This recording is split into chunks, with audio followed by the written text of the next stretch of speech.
तुम्हारी सैलरी से घर नहीं चलता। पसीने से भीगी हुई राशि ने जैसे ही घर में कदम रखा, पूरा घर अस्त व्यस्त पड़ा था।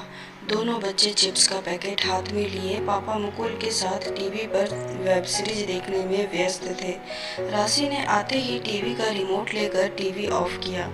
मुकुल जोर से चिल्लाया, पागल हो क्या?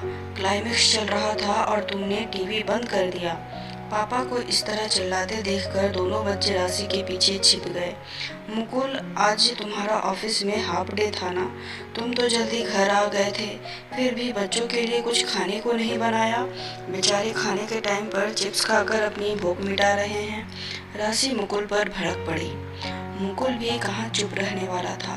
उसने भी कह डाला जो वो हमेशा कहता था, तुम नौकरी अपनी मर्जी से कर रही हो, तुम्हारे पैसों से ये घर नहीं चलता। और हाँ, कान खोलकर सुन लो, मैं तुम्हारा नौकर नहीं जो किचन में जाकर रोटियां पकाऊं। ये सब काम तुम औरतों के हैं। ऑफिस जाती हो तो कोई एहसान नहीं करती मुझ पर। तुम्हें ही शौक है ना घर से बाहर जाकर मौज मस्ती करने का। बच्चे जाएं भाड़ में। मुकुल की बातें सुनकर राशि मानो जड़वत सी हो गई। ये पहली बार नहीं था। मुकुल हमेशा राशि को ऐसे ही जलील करता। खुद घर के किसी काम को हाथ तक नहीं लगाता था। सारा काम बस राशि के जिम्मे था और उस पर मुकुल का ऐसा व्यवहार उसे अंदर तक तोड़ देता था। राशि कपड़े बदल कर किचन में गई और गैस पर दाल चावल चढ़ा दिए। बच्चों को बहुत भूख लग रही थी। थोड़ी देर में उसने दाल चावल परोस दिए। बच्चों को खिलाकर उसने कमरे में भेज दिया और मुकुल के लिए भी दाल चावल परोस दिए। दाल चावल की प्लेट देखकर मुकुल बरस पड़ा। ये क्या, आज रोटी नहीं बनाई? तुम्हें पता है ना मुझे रोटी रोज खानी होती है। आज बहुत थक गई हूँ। सुबह जल्दी में आटा नहीं गूंथ पाई, अब हिम्मत नहीं हो रही। आज दाल चावल ही खा लो। राशि ने मुकुल से कहा। हाँ, तुम्हें तो बस बहाना चाहिए।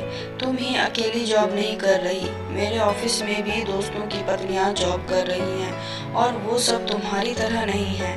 दीपक को ही देख लो, रोज टिफिन में 3 सब्जियां और रोटी दाल चावल लाता है। उसकी पत्नी भी जॉब करती है। मुकुल की बातें सुनकर राशि की आंखें नम थी, पर वो चुपचाप किचन का काम समेटकर बच्चों को सुलाने के बाद खुद भी सो गई। अगले दिन वो जल्दी उठी और सारा काम जल्दी जल्दी ही कर लिया और ऑफिस के लिए निकल गई। मुकुल ने राशि से बात करने की कोशिश की, पर राशि कुछ न बोली। ऐसे ही 1-2 दिन से राशि कुछ ज़्यादा ही जल्दी ऑफिस चली जाती, पर आज वो आराम से सो रही थी। कमरे में आकर मुकुल ने पूछा, आज ऑफिस से छुट्टी ली है क्या? हाँ, एक लंबी छुट्टी, राशि ने मुस्कुराते हुए कहा। मतलब, क्या तबीयत खराब है तुम्हारी? बताया नहीं। मुकुल ने चिंता जाहिर की। तभी राशि ने तंज कसा, आज से पहले तो मेरी तबीयत का कभी ख्याल नहीं आया तुम्हें। मुकुल नज़र चुराते हुए बोला, अरे यार छोड़ो ना पुरानी बातें, बताओ क्या प्लान है लंबी छुट्टी का? राशि ने रिलैक्स होते हुए कहा, मैंने 5 साल की लीव विद आउट ली है। तुम तो जानते हो जिस कंपनी में मैं जॉब करती हूँ वो पापा के फ्रेंड की है, तो आसानी से मेरी लीव एप्लीकेशन मान ली गई। राशि की बात सुनकर मुकुल के चेहरे की हवाइयाँ उड़ गई। ये क्या मजाक है राशि? 5 साल की छुट्टी? तुम पागल हो क्या? पता नहीं तुम्हें कि अभी हमारे फ्लैट और कार की ईएमआई चल रही है और बच्चों की फीस वो भी तो कितनी महंगी है। कैसे अकेले मेरी सैलरी से मैनेज होगा सब? मुकुल की बात सुनकर राशि जोर से हंसी। अरे मुकुल, ये तुम क्या कह रहे हो? तुम ही तो कहते हो कि मेरी सैलरी से कौन सा घर चलता है। मैं तो बस अपने शौक पूरे करने ऑफिस जाती हूँ। और हाँ, अब 5 साल में जरूर अपने शौक पूरी करूँगी। राशि एक गहरी सुकून की सांस लेते हुए किचन की ओर चल दी, पर मुकुल के माथे पर चिंता की गहरी लकीरें साफ नजर आ रही थी।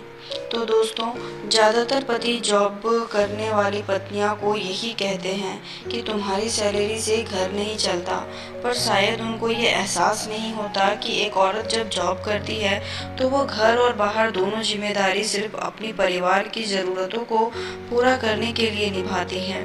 वो भी सम्मान की उतनी ही हकदार हैं जितना कि एक पुरुष। उम्मीद करती हूँ कहानी पसंद आई होगी। इस पर आपकी क्या राय है कमेंट में ज़रूर बताएं और दोस्तों और परिवार वालों के साथ ज़्यादा से ज़्यादा शेयर करें। लाइक सब्सक्राइब करना बिल्कुल ना भूलें। कहानी सुनने के लिए, देखने के लिए बहुत बहुत धन्यवाद। फिर मिलते हैं एक और कहानी के साथ।